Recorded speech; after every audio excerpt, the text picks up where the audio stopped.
तो गाइस कैसे हो आप लोग। तो स्वैलो स्टार ओरिजिन कॉन्टिनेंट के नेक्स्ट इन नोवेल के चैप्टर नंबर 317 में आप सभी का स्वागत है। तो इस एपिसोड में एक और नया लफड़ा शुरू होने वाला है, लू फेंग वर्सेस एक पैलेस मास्टर में। तो चलो एपिसोड काफ़ी ज़्यादा इंटरेस्टिंग होने वाली है, लेकिन थोड़ी बहुत बोरिंग भी होगी। तो चलो शुरू करते हैं।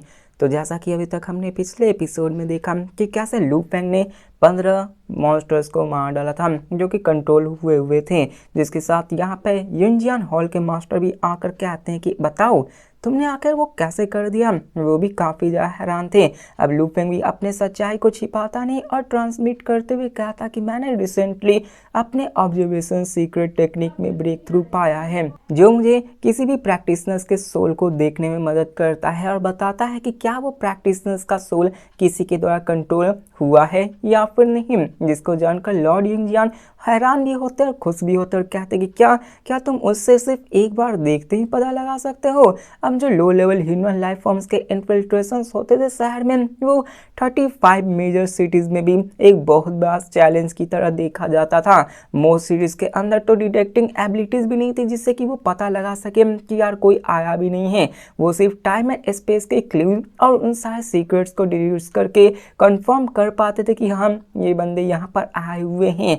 जिसके साथ ये भी बताया जाता है, मतलब और भी सारी चीज़ें बताई जाती है कि कैसे कितना ज़्यादा परेशानी होता है। लेकिन यहाँ पे लू फेंग क्या आता है कि देखो मैं पता तो लगा पाता हूँ, लेकिन अगर प्रैक्टिशनर्स बाहर रहा वो भी बिना किसी कंसीलमेंट फॉर्मेशंस को यूज किए तो मैं उनमें से 90% बंदों को डिटेक्ट कर सकता हूँ। लेकिन अगर उन्होंने अपने ऊपर किसी पावरफुल सीक्रेट टेक्निक्स या फिर फॉर्मिडेबल ट्रेजर्स को यूज करके अपने आप को छिपा रखा होगा तो मुझे उनके पास एक एक करके क्लोजली इंस्पेक्ट करना होगा। इसके साथ लू फेंग फिर से आगे कहता है कि लेकिन बात करें उन प्रैक्टिशनर्स की जो कि केव ड्वेलिंग के अंदर भी छिपे हुए होते हैं, जबकि केव ड्वेलिंग के अपने ऊपर एक प्रोटेक्टिव फॉर्मेशंस होती है तो लू फेंग उसके अंदर नहीं देख पाएगा। इसके साथ ये बताया जाता है कि अपने लू फेंग के पास बार्निक आई ऑफ डिस्ट्रक्शन थी, लेकिन वो एक सीक्रेट टेक्निक की मेयरली कॉपी होती है जिसकी ऑब्जर्वेशनल एबिलिटी की भी अपनी कुछ लिमिटेशंस होती है और लू फेंग अभी अपने लिमिटेशंस को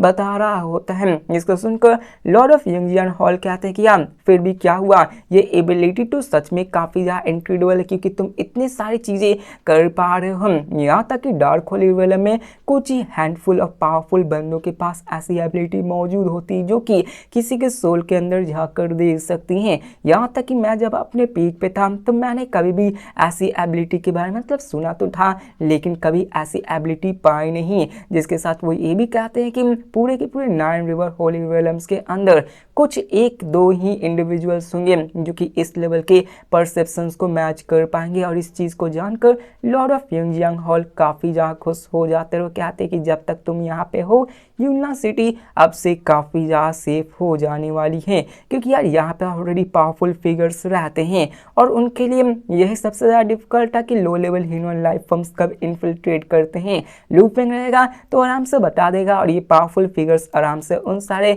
lower level monsters human life forms को आराम से मार सकते हैं। अब यहाँ पे उन सब ने प्लान बना लिया होता है, जिसके साथ ये सब कहते हैं देखो जितने भी नए नए क्रिएचर्स होते हैं उनका तो डिटेक्ट कर पाना काफ़ी ज़्यादा मुश्किल होता है, लेकिन जो बहुत टाइम से यहाँ पे छिपे रहते हैं तो यार उनके डिस्कवर होने के चांसेस काफ़ी ज़्यादा बढ़ जाते हैं। और अपने युनजियान हॉल लू फेंग से कहते हैं कि लू फेंग मैं आशा करता हूँ कि तुम हमारे पूरे के पूरे सिटी में एक थ्रू आउट इन्वेस्टिगेशंस करने में मदद करोगे। जिसके साथ वो कहते हैं कि सबसे पहले हमें आउटर एरियाज़ के अंदर स्टार्ट करना चाहिए। जब वो हो जाए तो मैं पूरे के पूरे सिटी को अपने प्लान के बारे में बता दूंगा और हम सिस्टमैटिकली सिटी के वार्ड एरिया फॉर्मेशंस को बंद करना शुरू करेंगे, जिससे कि हम लोग एक एक करके सभी बैचेस को इंस्पेक्ट करना शुरू कर देंगे। अब जबकि केव ड्वेलिंग को सिटी के द्वारा ही रेंट किया जाता है तो यूनलान सिटी के पास नेचुरली ये एडमिनिस्ट्रेटिव कंट्रोल होता है कि वो हर एक प्रोटेक्टिव फॉर्मेशंस को कंट्रोल कर सकते हैं। लेकिन बात करें तो वो तो वहाँ के कंट्रोल कर सकते थे सिर्फ प्रोटेक्टिव फॉर्मेशंस थी,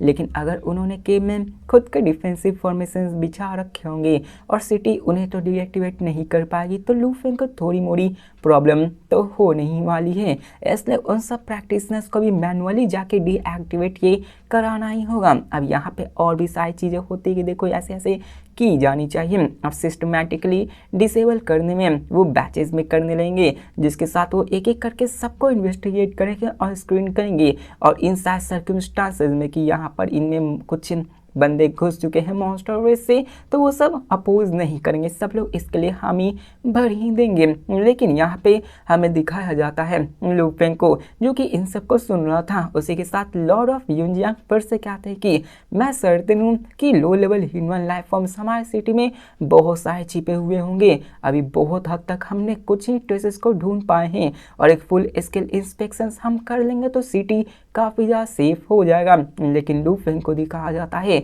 जो काफ़ी ज़्यादा शांत होता है, वो उससे कहता है कि अगर यहाँ पर मुझे एक सिटी की वाइड स्क्रीनिंग की रिस्पॉन्सिबिलिटी दी जाती है तो मुझे कम से कम कमांडर ऑफ ज्यूटियन पैलेस की टाइटल मिलनी ही चाहिए। जिसको सुनकर युनजियान पैलेस मास्टर हेसिटेट करते हुए कहते कि क्या कमांडर ऑफ ज्यूटियन पैलेस? अब बताया जाता है कि ज्यूटियन पैलेस का जो कमांडर होता है ना, वो असल में सिटी के जितने भी अंदर आने वाले पेट्रोल और गार्ड फोर्सेस होते हैं उनके हेडक्वार्टर्स को कहा जाता है। और उसके अंदर जो हेडक्वार्टर्स है उसका सबसे हाईएस्ट पोजीशंस को कमांडर ही कहा जाता है, जिसके अंदर 2 डिप्टी कमांडर्स काम किया करते हैं। और करेंटली ये कमांडर का कोई और नहीं मास्टर है, बल्कि 10,000 शैडो पवेलियन का मास्टर ही इसका करेंटली कमांडर होता है। और वही इन सारे इंस्पेक्शंस को किया करता था। वो पर्सनली अभी स्क्रीन प्रोसेस को देख रहा होता है और tens of thousands of practitioners को कैप्चर करके उन सब का टेस्ट ले रहा होता कि क्या तुम पोजेस हो या फिर नहीं। और बताया जाता है कि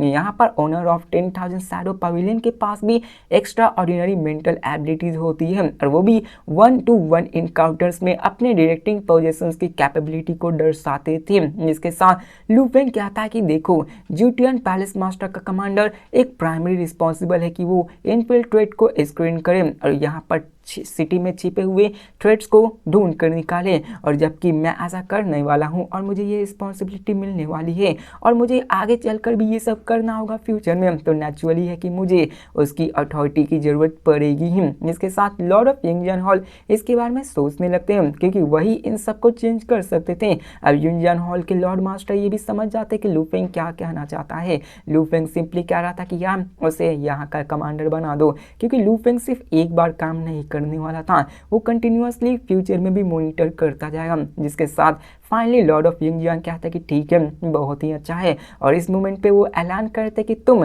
ज्यूटियन पैलेस की न्यू कमांडर हो और तुम जाके टेक ओवर कर सकते हो और जाओ और 10,000 शैडो पवेलियन के ओनर से टोकन के लिए मतलब उससे पोजीशंस को तुम्हारी ओर शिफ्ट कर दी जाती है। लू फेंग भी हामी भरता है। अब लू फेंग इसलिए कमांडर बनना चाहता था क्योंकि हर दफ़ा जब low level human life form city में छिपते हुए डिस्कवर किए जाते हैं तो इसके चलते थाउजेंड्स ऑफ बंदों को अरेस्ट किया जाता है। कई दफ़ा तो लाखों में अरेस्ट की जाती हैं और इन सब की स्क्रीनिंग की जाती है और इन सब साइकिल्स में मास अरेस्ट होती है, मतलब जो इनोसेंट बंदे भी होते हैं उन सबको भी खींच लिया जाता है। अल्दो इनोसेंट जितने बंदे होते हैं उन्हें फाइनली रिलीज तो कर दिया जाता है, लेकिन उनसे उनकी धन दौलत हर एक ट्रेजर हर एक चीज़ छीन ली जाती है, जिसके कारण वो सब काफ़ी ज़्यादा दुविधा में चले जाते हैं और सिस्टमेटिक एक्सप्लोरेशन और भी रूथलेस हो जाती है। मतलब जो प्लंडरिंग की बात करें और 3 मेजर प्लंडरिंग फैक्शन जो करते हैं उनसे भी कई जगह वाहियात ये सिस्टमेटिक एक्सप्लोरेशन करते हैं, मतलब कि आपको तब तक नहीं छोड़ा जाता जब तक कि आपके सारे पैसे ट्रेजर्स को ले लेने। इसके साथ यहाँ पे अभी लॉर्ड वैंग इसको मैनेज कर रहा था और वो इसके जरा सा भी काबिल नहीं था और लू फेंग अभी के प्रेजेंट के मुताबिक पैलेस मास्टर वेयांग के इमेज कर सकता था, अपने स्टूडेंट से उसका सामना आराम से कर सकता था। लेकिन लू फेंग की the of life and death अभी भी हायर लेवल में ब्रेक थ्रू नहीं की। अगर एक बार ब्रेक थ्रू कर लेगी ना तो आराम से पूरे के पूरे सिटी को, यहाँ तक यूनान सिटी में एक एब्सोल्यूट डोमिनेंस को क्रिएट कर सकता, कोई भी उसके सामने चू तक नहीं कर सकता है। इस समय तक लू फेंग के पास और भी आसान तरीके आ जाएंगे इन सबको कंट्रोल करने के, जिसके साथ फिर लू फेंग वहां से मुड़कर उड़ चलता है ताकि वो वहां पे यूना सिटी के ज्यूटियन पैलेस की कोर के और जाकर पहुंच सके। इसके साथ हमें सीन चेंज कर लॉर्ड ऑफ युनजियांग हॉल को अपने केव ड्वेलिंग के अंदर दिखाया जाता है, जिनकी सांसें अभी भी काफी ज्यादा वीक हो चुकी थी। जिसके साथ वो वेयांग और गाई टाओ को बुलाते हैं, जो कि असल में कोई और नहीं 2 अदर पैलेस मास्टर्स होते हैं, जो कि अपने दोनों कंपेनियंस को बुलाते हैं और दोनों कंपेनियंस पॉलिटिशियंस भी लॉर्ड ऑफ इंजन हॉल में डायरेक्टली आ चुके होते हैं, जिसके साथ वो अपने बॉडी को नहीं भेजते बल्कि अपने स्पेक्ट्रल प्रोजेक्शंस को वहां पे लाते हैं। पैलेस मास्टर वैयांग और पैलेस मास्टर गाइटो वहां पे पहुंच जाते हैं। अब लॉर्ड वैयांग अपने ब्रदर यिंगयांग को ग्रीट करता है। अब देखो अपने पीक में लॉर्ड यिंगयांग ने अपने 2.5 लेवल्स ऑफ ह्यूमन रेल्म्स को मास्टर कर रखा था। अपने पीक के समय में ये बंदा काफ़ी ज़्यादा पावरफुल था। वो तो भले ही अब इसकी कोरोजन की वजह से, इसके माइंड पॉल्यूशन की वजह से इसकी पावर्स काफ़ी ज़्यादा घट चुकी है, लेकिन फिर भी इसके बहुत सारे पावरफुल फिगर से दोस्ती रखे हैं डार्क होली रियल में। इसलिए इन दोनों बंदों को भी इसकी इज्जत करनी पड़ती है, क्योंकि जब तक यिंगयांग और जिंदा है इन दोनों को रिस्पेक्ट शो करना ही पड़ेगा। जिसके साथ पैलेस मास्टर गाइटो पूछता कि आखिरकार ब्रदर यिंगयांग ने हमें अचानक से यहाँ क्यों बुलाया है। जिसको सुनकर यिंगयांग हॉल मास्टर कहते हैं कि मैंने डिसाइड किया कि लू फेंग को ज्यूटियन पैलेस का चीफ कमांडर बनाया जाए, और वो इसका डिक्लेरेशन भी कर देते हैं। जिसको सुनकर पैलेस मास्टर गाइटो तो थोड़ा सा स्माइल करते और कहते हैं कि ओह, मैंने इसके बारे में सुन रखा है। रिसेंटली हमारी यूनियन सिटी में एक लू फेंग नाम का एक नया फॉर्मिडेबल प्रैक्टिशनर इमर्ज हुआ था, लेकिन यहाँ पे पैलेस मास्टर गाइटो इसके लिए तो मान जाते हैं, लेकिन जो लॉर्ड वैयांग होते हैं ना, वो इसके लिए ऑब्जेक्ट करते और कहते हैं कि नहीं, ऐसा नहीं हो सकता, क्योंकि हमें बताया जाता है कि ये चीफ कमांडर होते हैं ना अपने लॉर्ड वैयांग, वो असल में ज्यूटियन पैलेस के पास बहुत सारी इमेंस पावर होती है, और ये ज्यूटियन पैलेस के जो कमांडर होते हैं ना, उसके पास पूरी की पूरी सिटी की सिक्योरिटी होती है। वो उन सब स्क्रीनिंग को करते हैं और यहाँ पे वो सभी को करते हैं, जो कि हाईली डेलिकेट टास्क होता है, और वार्निंग इन सबको 100 कर रहा होता है। मतलब कि अभी जो कमांडर होता है ना, वो वार्निंग होता है, और जो लॉर्ड वैयांग होता है ना, वो उन सब का भी सीनियर होता है। मतलब पैलेस मास्टर है तो इन सब के पास इतना हक तो होगा ही। जहाँ पे लॉर्ड वैयांग उसे समझाने लगता है कि देखो, ज्यूटियन पैलेस एक बहुत ही इमेंस पावर्स को होल्ड करता है, और यहाँ सिटी की सिक्योरिटी को भी ये काम करता है, और वैयांग अभी इसको अच्छे से हैंडल कर रहा, तो आखिरकार आप ऐसे बदलने का क्यों सोच रहे हैं। लेकिन लॉर्ड ऑफ इंजन उससे काउंटर करते हुए कहते हैं कि लेकिन लू फेंग उससे भी अच्छा कर सकता है, और उसने आज ही अपने बदौलत पे 15 हॉट बेविचिंग वर्म क्लोन्स को बड़ी आसानी से मार दिया। उसके पास एक ऐसी सीक्रेट टेक्निक है जिससे कि वो अपने एक ही झलक में ये पता लगा सकता है कि आप प्रैक्टिशनर्स पोजेशन या फिर नहीं। जिसको सुनकर दोनों लॉर्ड वैयांग और लॉर्ड गाइटो पूरी तरह से हैरान हो जाते और कहते कि इम्पॉसिबल, ऐसा हो ही नहीं सकता। अब देखो अपने लॉर्ड युंजियाम, वो भी यार काफ़ी ज़्यादा पावरफुल थे इन दोनों बंदों से, और उनके पास भी ऐसी कोई टेक्निक नहीं थी। तो इन दोनों बंदों की तो बात ही छोड़ दो, इनके पास तो ऐसी कोई टेक्निक होती नहीं। इसलिए वो ये जानकर काफ़ी ज़्यादा हैरान हो जाते हैं, क्योंकि सच में ये बहुत ज़्यादा पावरफुल टेक्निक थी। जिसको सुनकर वहाँ पे वैयांग लॉर्ड कहता है कि अगर उसके पास सच में इतनी बड़ी मेथड से, इतनी पावरफुल मेथड से, तो वो पूरे की पूरी सिटी को एक ही दिन में स्कैन कर सकता है। आखिरकार उसे ज्यूटियन पैलेस का चीफ कमांडर क्यों ही बनाना, वही तो इन सब चीज़ों को तो कर ही रहा है। जिसके साथ लॉर्ड ऑफ यांगजुआंग हॉल हंसते हुए कहते हैं कि ऐसा इसलिए क्योंकि उसने मुझसे एक रिक्वेस्ट की थी, अगर वो यहाँ पे बहुत ही मेहनत करेगा तो आखिरकार उसे ज्यूटियन पैलेस का चीफ कमांडर का टाइटल तो मिलना ही चाहिए। जिसको सुनकर लॉर्ड वैयांग कहता है कि यार ये तो काफ़ी ज़्यादा लालची है, ऐसा वो कैसे कर सकता है। अब यहाँ पे सारी चीज़ों से बताने लगते हैं, लेकिन लॉर्ड ऑफ यांग उससे कहते हैं कि यूनियन सिटी फ्रीक्वेंटली इन्फिल्ट्रेटर्स के हाथों से कवर करता गया है, हमारे पास वेल्थ भी काफ़ी ज़्यादा नहीं है, इसलिए हमें लू फेंग को तो बनाना ही पड़ेगा। अब यहाँ पे हमें रीजन बताया जाता है कि आखिरकार लॉर्ड वैयांग इतना गुस्सा क्यों है, क्योंकि गाइटो को कोई भी प्रॉब्लम नहीं थी, वो लू फेंग को बनाना चाहते थे, क्योंकि यार गाइटो सिर्फ अपने वेपन्स को रिफाइन करने में अपना ध्यान लगाता था, उन्हें पॉलिटिकल में उतना ज़्यादा मतलब नहीं था। जिसके साथ हमें पता चलता कि असल में यूनियन सिटी में फ्रिक्वेंटली यार इन्फिल्ट्रेटर्स आया करते थे,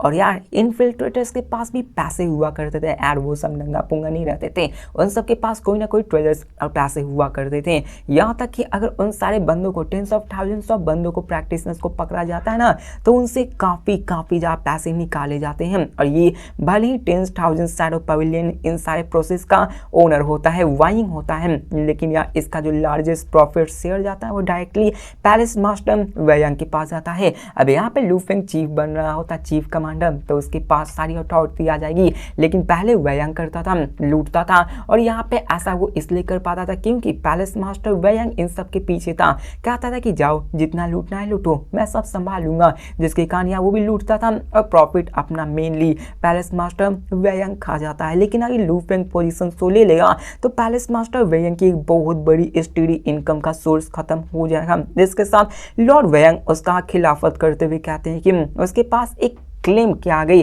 कि उसके पास एक स्किल है ऑब्जर्वेशन, तो इसका मतलब ये ना तो है कि उसे कमांडर बना ही दिया जाए। इसके साथ वो कहता है कि उसने तो सिर्फ अभी 15 हॉट बेविचिंग वर्म क्लोन्स को पकड़ा है, आखिर काम वो क्या ही कर सकता है। जिसके साथ लॉर्ड यूनजान उसे कहता है कि देखो यूनलान सिटी की सेफ्टी सबसे पहले आती है, सबकी उसकी ऑब्जर्वेशन और स्क्रीन एबिलिटी सुपीरियर है, तो हमें उसे चीफ कमांडर की पोजीशन को अभी के लिए दे देना चाहिए। अगर वो इसमें अपने आप को अच्छे से नहीं प्रूव कर पाता तो हम आगे चल के उसके इस पोजीशन को जरूर ले लेंगे। जिसको सुनकर लॉर्ड गाटो कहता है कि ठीक है, मेरे पास तो कोई ऑब्जेक्शन ही नहीं है। वहां पे लॉर्ड यूनजान भी कहता है कि ठीक है, फिर ये सेटल होता है। अब लॉर्ड वाइंग इसको एक्सेप्ट नहीं करना चाहता था, लेकिन उसके पास कोई चॉइस नहीं बचती, उसे एक्सेप्ट करना ही पड़ता है। अल्दो लॉर्ड ऑफ यंगजांग हॉल के पास कोई भी फाइट फॉर पावर्स और प्रॉफिट नहीं होता है, उसे अपनी लाइफ अच्छे से गुजारनी थी, लेकिन अभी भी उसके पास सिटी के फाउंडर की सबसे हाईएस्ट अथॉरिटी थी। अगर यहाँ पे अपना यंगजांग हॉल कुछ भी डिसीजन बनाता है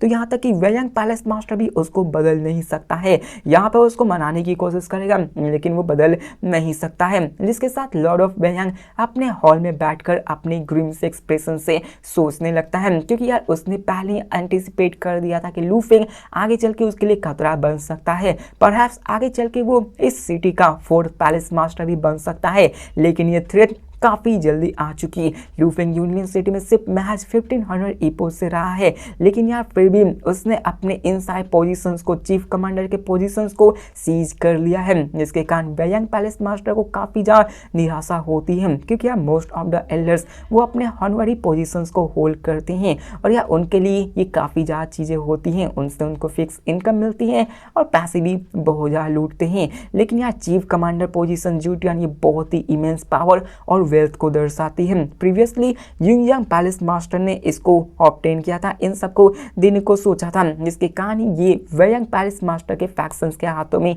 चला गया था। जिसके साथ पैलेस मास्टर वेयांग अपने उसी वान यिंग को बुलाता है, जो कि वही tens of thousands of pavilions का मास्टर होता है और यही अभी चीफ कमांडर होता है। जिसके साथ वो वाइंग को बुलाता है और ये वाइंग एक मिडल एज मैन होता है, उसकी फैंटम फिगर पैलेस मास्टर के सामने अपीयर होती है। जिसके साथ वाइंग पैलेस मास्टर उससे कहता कि तुम्हारी कमांडर ऑफ जूटियन पैलेस मास्टर की जो कमांडर की अथॉरिटी थी वो पोजीशन जा चुकी है। जिसको जानकर वार्निंग पवेलियन मास्टर भी हैरान हो जाता कि क्या मेरी वो चली गई पोजीशन। अब ये पोजीशन सच में काफी ज्यादा पैसे देती थी और यहाँ पे इस तरीके से उसे फेंक देना इस पोजीशन से उसको भी एक बहुत बड़ा झटका लगा था। जिसके साथ वाइंग पैलेस मास्टर से कहता है कि मैंने यंगजांग पैलेस मास्टर से कहा था, लेकिन उन्हें रोकने का कोई भी रास्ता नहीं था, उन्होंने फाइनली लू फेंग को बना दिया। अब यहाँ पे लू फेंग का नहीं, जबकि वहाँ पे वाइंग पवेलियन मास्टर्स उससे पूछता कि आखिरकार नया कमांडर कौन है, तो पैलेस मास्टर वेयांग कहता है कि देखो वान यिंग और वेयांग ये दोनों अलग अलग बंदे हैं। पैलेस मास्टर से समझना, बस थोड़ा नाम में कंफ्यूजन हो जाएगा था। तो पैलेस मास्टर वेयांग कहते हैं कि उसका नाम लू फेंग है, तो वान यिंग पवेलियन मास्टर कहता है कि क्या ये वो है।